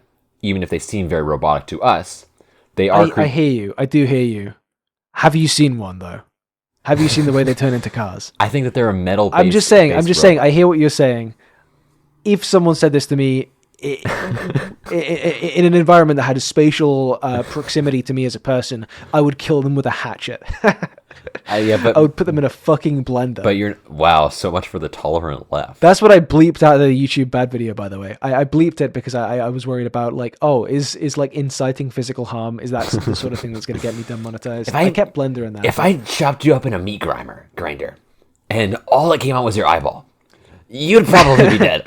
Hypothetically. Yeah, speaking hypothetically literal. But I will grant you this. I'll grant you one thing, which is that I think Frankenstein's monster predates like the classical sci-fi robot. Yeah, that's where I was kind of going with without looking into it at all. I don't know. Maybe whoever invented the robot was kind of thinking of Frankenstein. You know? Yeah, because I also think that could be that robot. Because I think robot means imitating life, if I remember correctly. No, it means servant, doesn't it? That's what it originally meant, servant. Yeah, I believe so. And so I think that you could make the argument, like I think that the novel is a bit more. It's the version of the monster from the novel is a lot less on the robot scale. Is a lot less likely. But I think that you could make the argument that the like pop culture version, the classic of Frankenstein, kind of green guy with the bolt through his neck, like the 1930s movie Frankenstein. I think you could make the argument that he's kind of a robot. I guess also Frankenstein as being from a book from the 1810s, right? Which is the Industrial Revolution had really properly started in living memory at that point. So as you go back to a certain point, you kind of if the robot possesses gears and like steel and like either steam power or like electricity or something, there is a point where the only robots that are kind of there for you to make in your cultural imaginary are sort of more organic robots, like Frankenstein's monster. Because I think that's part of what I wanted to talk about. Because while I was reading it, as I was thinking about this while I was reading it, is that this really is kind of a reaction to the Industrial Revolution and the creation of new technologies and how that can be used. Because of course, Frankenstein as a story is a lot about a lot of things. It's about Mary Shelley's own trauma with her parents. It's about her, relationship with like humanity. It's also about the fact that she's like really, really classist. You notice that a lot of the good guys in Frankenstein are kind of just people who are aesthetically poor, but are highborn nobles. Yeah. And so you start to notice those patterns. It's a little bit weird, but you know what? It's the 1810s. We'll figure it out. I think the more concerning fact is that Frankenstein is okay with marrying his cousin, who's not really his cousin, but is kind of. But anyway. Yeah, there's a lot of the pseudo incest in this kind of era as well. Yeah. You get it in the Jane Austen sort of thing as well. Like it's so. I think also it's weird because if I remember correctly, it doesn't have to be. It's like it doesn't have to. Yeah, be you weird. could have just made them different families. It's fine. They can be normal. Or even the fact in the context of the story is because Elizabeth is just an adopted child. Like does not have any blood relation to anyone. She could just be called like Victor's friend, but they chose This to is call her really cousin. kind of stepbro before stepbro, really. Yeah. Like you didn't have to put that in the title, you know. There's like a small little domino that says Frankenstein being written, and a big Yeah. domino Oh, that for sure. says stepbrother porn. I would like to use that, slightly blue, slightly NSFW coded statement to go back and add an addendum to something I said earlier. I mentioned something about Kim Kardashian breaking the internet. Now, I said that at the time because I had some sort of vague association in my head of the two concepts, which, looking back on it now, she did some sort of photo shoot, I think, and the tagline was breaking the internet. But I think what that was playing on at the time was the whole sex tape thing. Yeah, because that literally And did break some I think if some the audience... websites. Exactly, yeah. So I think, hey, listener, if you heard me say that and you thought I was making a sort of cheeky reference to, the sex tape thing, where it was kind of maybe less kind of woman in the reins, that's not that I wasn't intending to do that. I was trying to do the reference to the sort of 2014 2015 era of like cultivated internet breaking, which I think is less misogynistic to reference on a podcast. So just so you know, Yeah. that's the one I was kind of going for. Pillar is choosing to actively make his metaphor worse, but so that he appears less misogynistic, which I think is noble. Yeah, guys, I'm with her. Yeah. Just so we're all on the same page there. Just like Smormu. That's one of my favorite fucking jokes in that show is that Smormu just has a fucking "I'm with her" shirt. Yeah, shut out. But yeah, Frankenstein. I think also going back to it, I think it's part of it is the kind of new technologies and stuff. I think also what is preserved less well in the cultural memory is there was this big kind of medical revolution happening at the same time. Yeah, and people were going to see like vivisections and shit, and people were like discovering new things in the body, like, hey, this thing does that, and they were kind of at almost a similar point there to where AI is now, in that big superficial leaps had been made. Mm-hmm. And if you were Mary Shelley in 1819 or whatever, and you were thinking, well, look at the fucking shit they discovered in the past 20 30 years, if that shit continues in pace and kind of trajectory, then we're going to be slapping people together from dead organs in no time. Yeah, and that's an interesting thing I wanted to point out about this, because this is something I knew about the book, but I didn't really think about it until I reread it this time, is that the 1930s version of Frankenstein, where it's literally like stitched together parts of corpses, like could not be more like wrong, really, of what's actually in the book. Yeah. Because what Mary Shelley describes in the book is, first of all, she goes out of her way to not describe as much as possible to like preserve the mysterious part about it. But yeah, what she does describe is not a mismatched like patchwork. Yeah, he's not a quilt. misshapen hunk of stuff. He's kind of a baddie. Like Victor does grave rob in the, like, let's be clear, Victor does rob graves to help make his monster in this book. But what it's implied is less so that like he took those parts and then stitched them together.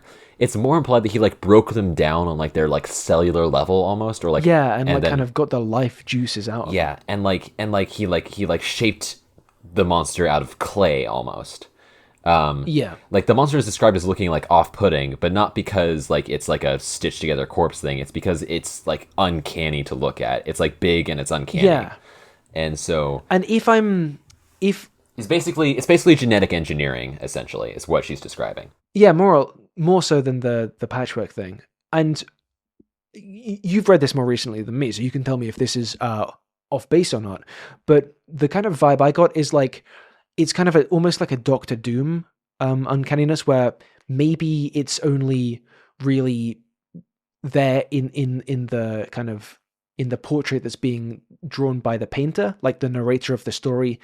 He, say Frankenstein's monster actually looks kind of normal. Like he's going to be looking at it through a sort of blurred lens. You know what I mean? I think that I understand where that interpretation comes from, but I do think that's kind of a pendulum swinging the opposite direction thing, because the monster in the book is described as like looking scary. Like he is a scary looking guy, and this is consistent because it's not just Victor, but like all these people are scared of him.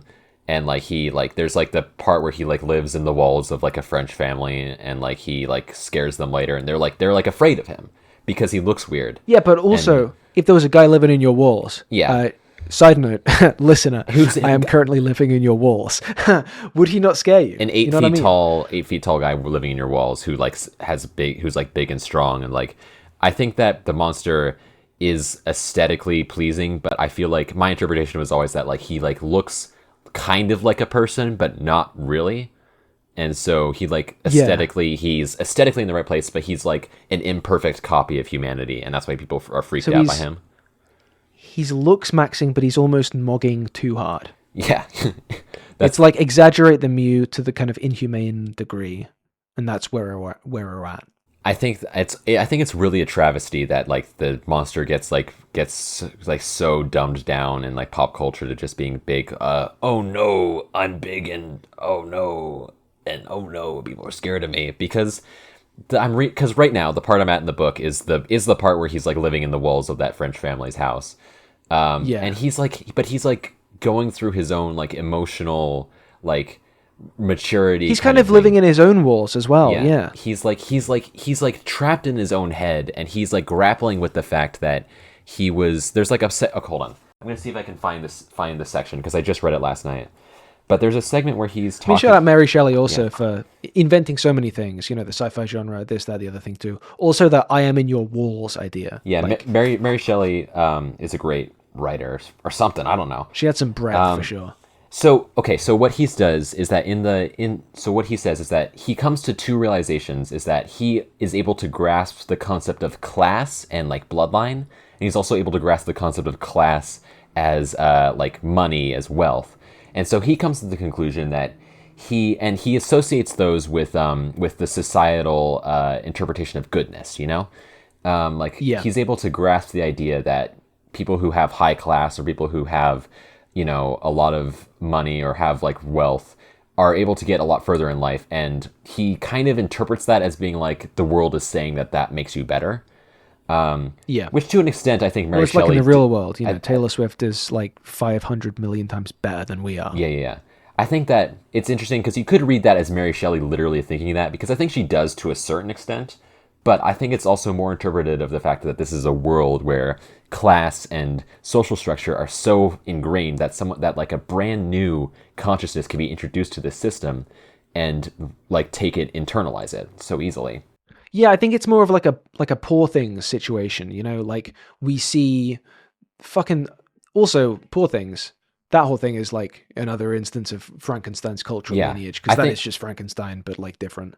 But it's like we see the world through almost like an infant's world. Yeah. It's thematically more Frankenstein than it is like literally Frankenstein. Although it is put like an infant ways. brain in a big scary body, or like a big kind of not so scary body, and you know the adult world is presented to like an incredulous. Yeah.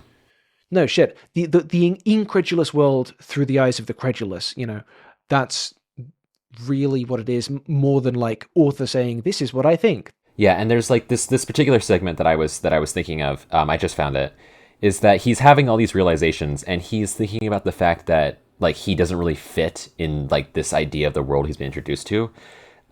He says, okay, his words are, I learned that the possessions most esteemed by your fellow creatures were high in unsullied descent united with riches. A man might be respected with only one of these advantages, but without either he was considered, except in very rare instances, a vagabond and a slave, doomed to waste his powers for the profits of the chosen few. And what was I? Of my creation, my creator, I was absolutely ignorant, but I knew that I possessed no money, no friends, no kind of property. I was, besides, endued with a figure hideously deformed and loathsome. I was not even of the same nature as man. I was more agile than they. I could subsist upon a coarser diet. I bore the extremes of heat and cold with less injury to my frame, and my stature far exceeded theirs. When I looked around, I saw and I heard of none like me. Was I then a monster, a blot upon the earth, from which all men fled and whom all men disowned? I cannot describe to you the agony that these reflections inflicted upon me. I tried to dispel them, but sorrow only increased with knowledge. Oh, that I had forever remained in my native wood, nor known nor felt beyond the sensations of hunger, thirst, and heat. Essentially saying, let's return to monkey. I hate this society. Well, I mean, you know, living in walls, sci-fi, anarcho-primitivism. We're kind of all still living in her shadow. Yeah. I also love the way that generations of filmmakers, you know, read that passage and stopped at was I then a monster? And just thought, yeah. oh, okay, yeah. Yeah, sure, okay. There's my in. That's the part There's that's my angle. interesting, Yeah. Monster. Scary monster. And that's also why I'm partially really excited for the new Guillermo del Toro adaptation of Frankenstein, which is coming out, which seems to be a direct adaptation of the book and its themes rather more so than like based on the pop culture idea. Yeah. Who's playing the monster in that? Jacob Elordi, do you know who that is? Okay. And I have a vague sense of who that is. and Oscar Isaac is playing Frankenstein. That's a good casting. That's good. I like that. And I believe Mia Goth is playing Elizabeth Frankenstein. That's a little bit on the nose. Yeah. Casting someone whose name is Goth. Yeah. Although I'm curious now. I can't remember if they said if Clerval's going to be in it. I'm going to look that up real quick. What they should do is they should do the kind of Lord of the Rings Hobbit trick where they just make a normal person seem like super large. Then you get the uncanny thing because it's like kind of Gandalf mode. This person kind of big right now, and that kind of feels a little bit strange in the viewer's mind. They should cast like Timothy Chalamet or someone and just have them be really fucking big, like the BFG. They should do that. Okay, so in all the promotional material, they're going out of their way to not show what the monster looks like, which I think is cool. Well, I'm gonna take a guess. He looks like Jacob Elordi. Yeah, he does kind of look like Jacob Elordi. Jacob Elordi is like a really good-looking guy too, so that kind of adds to the. Let me just Google this fella. Jacob Elordi. Oh yeah. I don't think that I actually don't think Clerval's in this, but there is a character called Harlander who's played by Christoph Waltz who might be the Clerval. Okay. I don't know. Because there's Leopold, then there's okay. But yeah, it seems to be like and Kremp's going to be in this. Kremp is really funny in the book. He's just like, you don't know anything about anything, you Victor Frankenstein. You don't know what you're talking about. But yeah, I just think that it's so interesting that that the book is like a lot of things, kind of an anti-capitalist thing, but it's more so about it's class really. Yeah, the book is, and that's my pillar of garbage takeaway. Is the book is so many things, and even the ones that have been kind of a little bit more faithful when there's been like adaptations, they all kind of hone in onto like one specific layer of it. Mm-hmm. I think it would be cool if they did another one. Also, I think it would be cool if there were some adaptations of another Mary Shelley book, The Last Man. That's a fucking banger. I don't know if they've done those. I got a collection of Mary Shelley's other stories. I'm going to see if The Last Man's in there because I know Frankenstein's in here. It's kind of novel length, so it may not be if it's not a huge book, not a huge collection. Yeah. Okay. Yeah. The Last Man's in here.